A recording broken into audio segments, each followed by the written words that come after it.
successfully led the rebellion against his father, but soon grew as tyrannical as him, imprisoning both the Cyclops in Ictonkures and swallowing all of his children save the last son. Eventually, his child, Zeus, would be the one to overthrow him and lock him away in Tartarus. So, pretty simple so far. His dad was a tyrant, and Kronos was like, oh, no, I'm not gonna let that happen. And then he became a tyrant. The circle of life. So now we're gonna be talking about his family and his children. So, we already know that he was the son of Uranus and Gaia, the youngest one of the original 12 Titans. So, this makes him the brother of 5 male siblings: Oceanus, Hyperion, Coeus, Cereus, and Lapidus, and 6 Titanites, which I did not even know was the female version of a Titan. So there you go.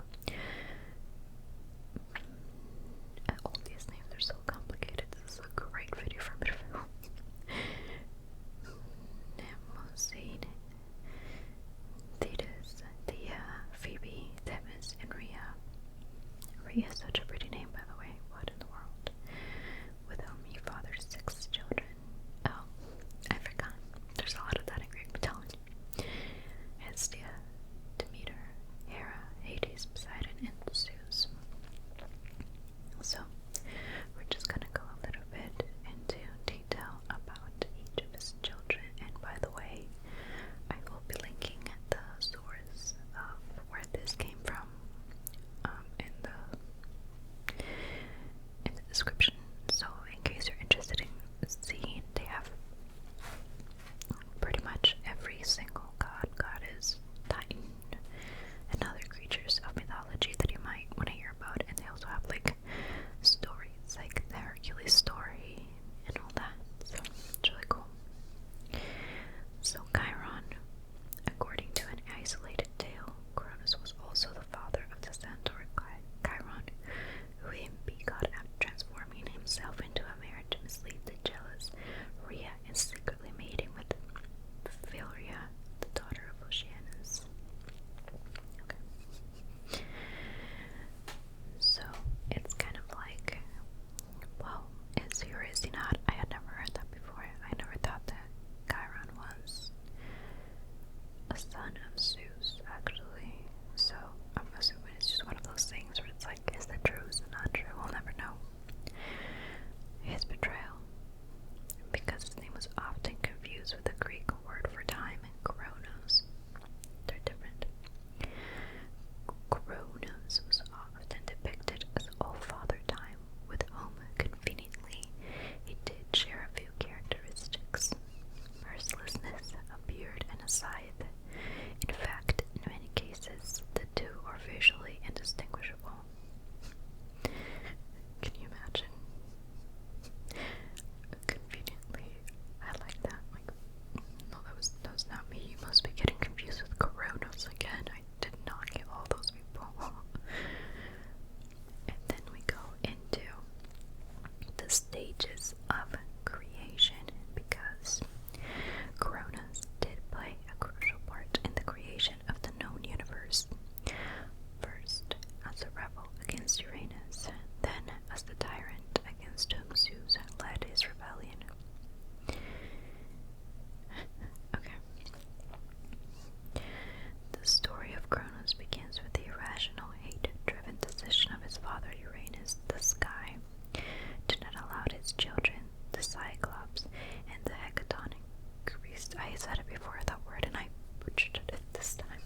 armies and ousted him from power after a bloody decade-long war, remembered forevermore as the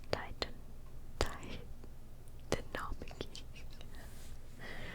It's a good word, I just can't say it.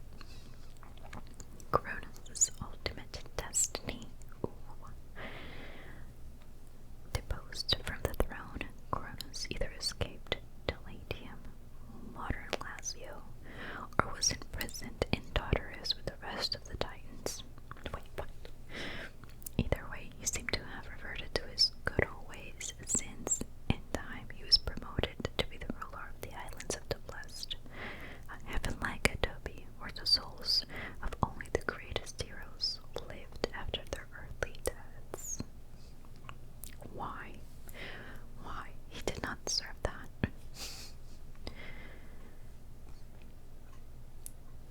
And then into that, they give like a little source and stuff, but they do have like kind of Christmas origin called Saturnalia. Unlike the ancient Greeks, the Romans didn't consider Saturn, for that is how they called Cronus, all that bad, believing that once he escaped to Latium, the region of Italy that includes Rome, he instituted the Golden Age once again, this time solely in Rome. They celebrated him every December during a famous 6-day festival called the Saturnalia, probably Rome's most important holiday, and one which has undoubtedly influenced the way people celebrate Christmas today. That is actually incredibly cool. I guess at some point he just went back to doing something good, so there's that in it. So now that we talked about Cronus, I want to talk a little bit about Zeus, because I feel like Zeus is another like very big player in Greek mythology, obviously, right? Like, let's go back. He is an Olympian god, Mr. Zeus. Also, if you guys didn't know, that is the name of my puppy, which is laying right there.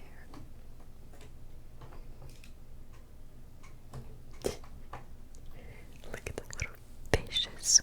God. Okay, it's a funny story.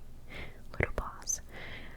We called him Zeus because I thought it was hilarious. Well, I came up with the name mostly because I thought it was hilarious. He was the runt of his litter, so he was small. He was so tiny when we first got him. It's supposed to be like almighty, you know, just like the god of the gods, basically. And I just thought it was hilarious that this tiny little adorable fluffy looking thing was named Zeus, because usually like I saw dogs named Zeus or any god's name, they're like big boys and they're scary looking. Not this one. Okay, sorry, I make myself laugh sometimes. Zeus, the Greek god of the sky and thunder, king of the gods. What a title. Zeus is the Olympian god of the sky and the thunder, the king of all other gods and men, and consequently the chief figure in Greek mythology. The son of Cronus and Drea, he is probably most famous for his infidelity to his sister and wife Hera. Oh, yeah, that also happened a lot. Athena, Apollo, and Artemis, Hermes, Dionysius, Heracles, Helen of Troy, and the Muses are all children of his numerous erotic affairs. Okay. Hephaestus, Hebe, and Ares are his legitimate children. Oh, what? Really? Okay, I didn't know Ares was like his actual kid with his wife. You know how it goes. You have like 3 kids with one. Just go out there and have all the other kids with everyone else.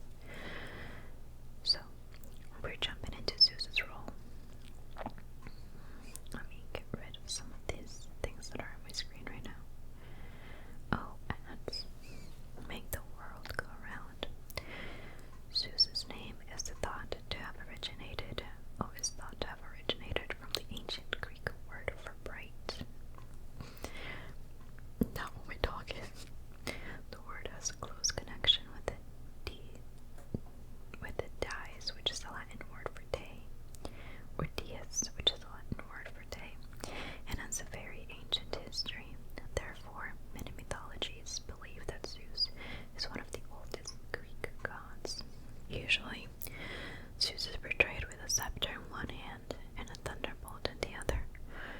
the symbols of his authority. Sometimes he wears a crown of oak leaves. The oak was deemed to be a sacred tree. Homer repeatedly describes him as aegis-bearing. The aegis was an enormous shield, which Zeus frequently carried with him, leading it to his daughter Athena from time to time. Lending it, not leading it. In addition, he owns a pet, a giant golden eagle called Atos Dios. Zeus's roles and epithets. Epithets. No clue what that means. Considered the ruler of heavens and the governor of weather, Zeus was also associated with wisdom and awareness, with authority and destiny. He thinks I'm talking about him. I'm not. Homer says that before the fight between Achilles and Hector, Zeus weighed their lots and blessed the outcome. Little dirty cheater. It's like he just couldn't stop cheating on his wife. He had to cheat on everything else. Further down, the poet even claims that Zeus owns 2 urns filled with ills and blessings, the gifts which he gives to every mortal in the amount he decides. In relation to the many other roles Zeus had, he acquired many different epithets. Some of them were warlike, oathkeeper, gas patron, all Greek, and savior. And now we go to his biography and his family. Zeus is both the youngest and oldest son of Cronus and Rhea. Namely, soon after the creation of the world, the then ruler of the gods, Cronus, who had learned that one of his children would overthrow him, swallowed Zeus. Zeus's 3 sisters and 2 brothers at birth. And we already heard of that, basically, because we already talked about Cronus. Then it jumps to Zeus's infancy. Zeus was raised by nymphs and met his first wife, Metis, or Wisdom. On her advice, he masked himself as an Olympian cupbearer and tricked his father into drinking the poison wine. And then we know what happened after that, too. Then it goes into the war for supremacy. So, because he went and drank their father and actually got them out of his stomach, the Olympuses did not have a problem in acknowledging his authority. They were basically led by him and to help the one-eyed Cyclops and the 100-handed Hecatoncheires. There you go. And then we go into Zeus, the ruler of the gods. Zeus and his brothers drew lots to share the world between them. Poseidon got the sea, Hades the underworld, and Zeus the sky. Finally, Zeus was crowned to be the ruler of all gods and men, referred to universally as Father. He took that title very seriously. Zeus's rule challenged. And then underneath that it says Gigantomachy and Typhus. Okay. However, Zeus didn't get off to a great start. His grandmother Gaia was angry at him for imprisoning the Titans. Yeah, as she should. So she summoned her children, the Gigantes, to avenge her. Another war followed, the Gigantomachy, but the Olympians prevailed once again. This enraged Gaia even more, so she gave birth to Typhus, a giant fire-blowing serpentine monster, so mighty that even Zeus needed some help from Hermes and Pan to defeat him after a cataclysmic battle. I guess Gaia still lost. Filial revolt. As the younger ruler, Zeus was apparently too prideful and petulant. So Hera, Poseidon, and Apollo, and maybe everyone else but Hestia,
Persephone.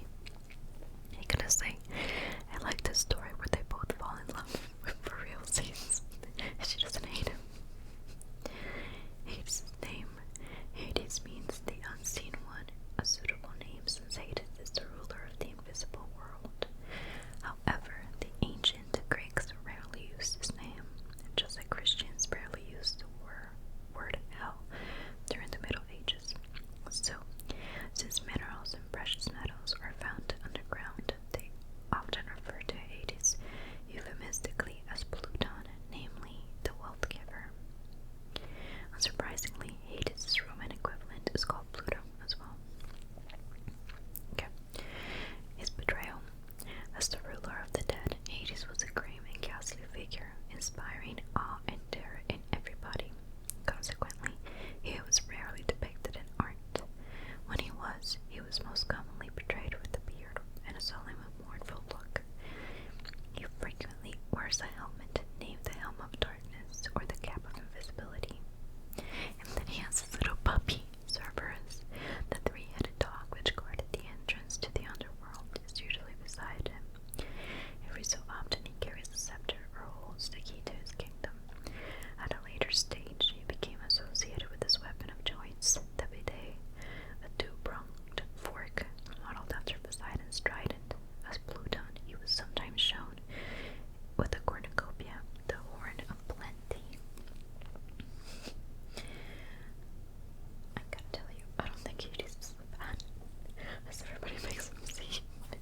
And then we have his birth, which we already know because he was one of Zeus's siblings. Obviously, he joined the Titanomachy. And then we go about his little wife. Since Hades was a fearsome deity who rarely left his kingdom, there are very few myths about him in ancient Greek sources. But they do have the abduction of Persephone. By far the most important myth in Hades' abduction is Hades' abduction of Persephone, Demeter's daughter. That was one of the few times Hades traveled above ground. The reason, naturally, was love. Oh, can you imagine? Like, someone never, leaves your little house. I'm sorry, I'm reading too much dark romance. It's not romanticized. Falling in love with Hades because you went above. Okay, but that's, very cute. Okay, I'm not saying IRL. I'm saying for him to always want to be in Hades, basically, and never want to get out. But, he went up there just because he loved her. That's adorable. He fell for Persephone. However, Persephone didn't want to give in easily, so Hades devised an ingenious ploy. As Persephone was gathering flowers with her maidens at the Nysian plain, he caused an indescribably beautiful flower to suddenly bloom before her. When Persephone reached to pluck it, the ground under her opened and Hades appeared before her, all dreadful and majestic, in his four-horse golden chariot, and took her with him to the underworld. Bad, punk, bad. Maybe. I don't know. He didn't know how to go about it. He's never talked to women before. No, I'm not. Don't even come for me. I'm not, justifying that, by the way. Demeter, the goddess of fertility, was so distressed at the absence of her daughter that she started fasting and wandering aimlessly. Finally, after 9 days, Hecate told her what happened. After the all-seeing Helios confirmed the event, Demeter left Olympus as an act of protest against the injustice done to her. With her gone, the earth was as barren and infertile as a desert. 1 year passed, and the gods started worrying that the famine would wipe out humanity. So Zeus sent out all the gods one by one to beg Demeter to come back, promising her all kinds of gifts and functions. She doesn't want gifts, she wants her daughter back. What the hell? She wanted none. The only thing she wanted was to see her daughter once again. Yeah, you guys are throwing money at the problem. So Zeus had no choice but to send Hermes to Hades with the request that he return Persephone to Demeter.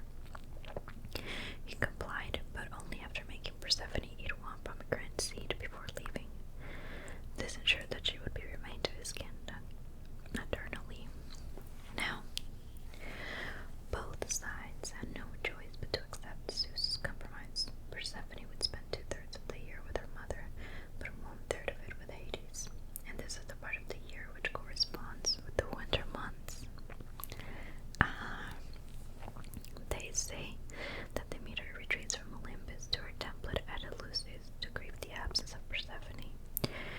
every spring